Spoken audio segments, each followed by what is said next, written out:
INFLUENCER, media sosial dihadapkan ke mahkamah. Tipu pesara wanita RM80,000. Sebelum kita melangkah jauh, yang belum lagi subscriber, apa kata anda subscriber dan tekan butang loceng untuk notifikasi video selanjutnya?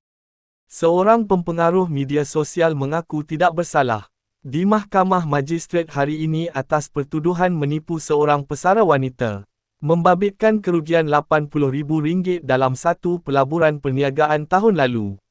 Tertuduh, Mikhail Isaak Muhammad Rozi, 31, membuat pengakuan tersebut selepas pertuduhan dibacakan di hadapan Magistrate Ezrana Zakaria.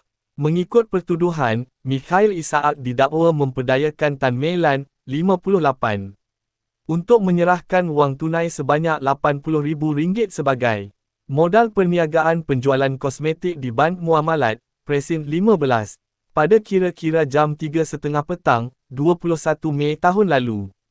Dia juga didakwa menjanjikan mangsa jawatan sebagai rakan kongsi syarikat 2M Legacy, selain gaji sebanyak RM10,000 sebulan dan 10% keuntungan setiap bulan.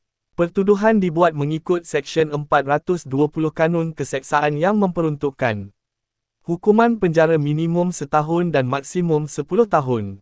Sebat serta denda jika sabit kesalahan. Mahkamah membenarkan tertuduh diikat jamin RM5,000 dengan seorang penjamin dan menetapkan 9 Julai depan untuk sebutan semula kes.